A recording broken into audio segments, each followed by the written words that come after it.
Bueno, el pueblo boliviano no se puede perder en divagaciones.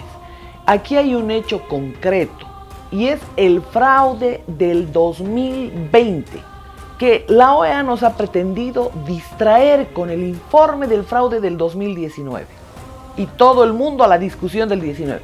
Pero el padrón construido en 2009, tramposamente con 1,5 millones de fantasmas, pone en evidencia el fraude monumental que ha sufrido Bolivia el 2020, que ha ungido como presidente a Luis Arce Catacora. Esa es la desesperación del gobierno, que ahora pretende tapar con los ítems fantasmas, con las detenciones en Potosí, desplazando 1,000 efectivos para detener a Pumari y a los cívicos. Eso no muestra nada más que su desesperación. Entonces, el pueblo boliviano no se puede perder.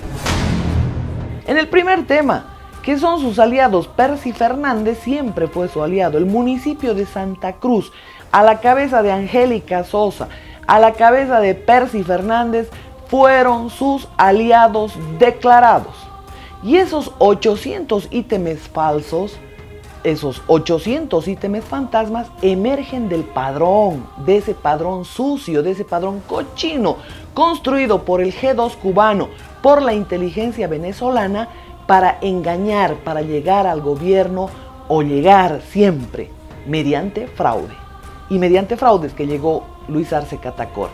Es un presidente trucho. Y como mucho les gusta la rima, les tenemos que decir que Lucho es trucho. Y no hacen nada más que evocar su desesperación, deteniendo a Pumari, pretendiendo detener a Calvo, queriendo detener a Juan Carlos Manuel, a Zubia y a todos aquellos líderes cívicos, patriotas que han puesto el pecho precisamente para defender la democracia y la libertad de Bolivia. Todos los bolivianos debemos exigir la renuncia de Luis Arce Catacora, porque es un presidente ilegal, ilegítimo, que ha llegado al poder mediante delito. Y lo que vienen cometiendo a diario son delitos. Abuso de poder. Imagínense ustedes generar detenciones, generar todo tipo de distracciones. Los ítems fantasmas están en cada una de las instituciones del Estado. Por lo tanto, Bolivia debe exigirle a sus cómplices en la OEA, con el respaldo de senadores que no están involucrados en estas maniobras que está generando Biden y los senadores demócratas estadounidenses, protegiendo un gobierno de narcotraficantes. Elevar nuestra queja a Europa, a Estados Unidos y a la ONU, que también está apañando a este gobierno e incentivando las persecuciones a título de reformas de leyes. Que no nos vengan con el cuento que el 2019 Pumari quemó el Tribunal Electoral o Zubia quemó el Tribunal Electoral. No estaban ahí. Quienes quemaron los tribunales electorales fueron los propios masistas. ¿Y saben para qué? Para esconder el fraude. El ejemplo lo tuvimos aquí en Cochabamba, por favor.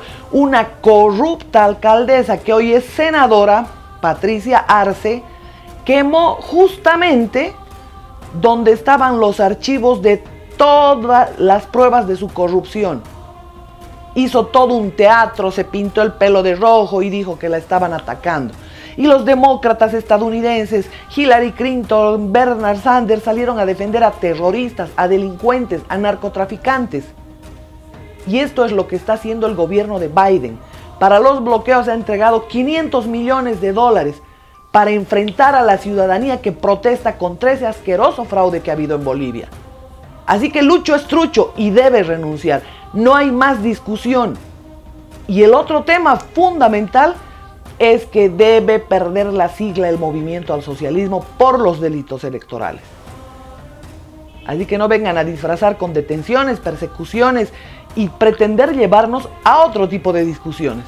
Los bolivianos denunciamos a nivel internacional el fraude del 2020, respaldado por la OEA, respaldado por Luis Almagro, que nos llevó a un nuevo proceso electoral con todo ese padrón, conociendo el padrón, con fantasmas, con documentación de identidad clonada en grandes cantidades y con un tema fundamental, la violación a la Constitución, porque Evo Morales no podía ir a una reelección. Y por supuesto ahí también tenemos el otro tema que tiene que ver con la participación de Luis Arce. Luis Arce ya estaba asilado en México. Luis Arce cometió delitos electorales al presentar encuestas. Y fue Yanine Áñez quien, mediante una ley que aprobó la sucia asamblea, a la que le imponen todo porque está plagada de ignorantes, decidió que no se tocara sino hasta el 31 de diciembre, que no salga la resolución de la pérdida de la personería del movimiento al socialismo. La única discusión, bolivianos, es la renuncia de Luis Arce, porque es un presidente ilegal, ilegítimo y que ha llegado mediante fraude.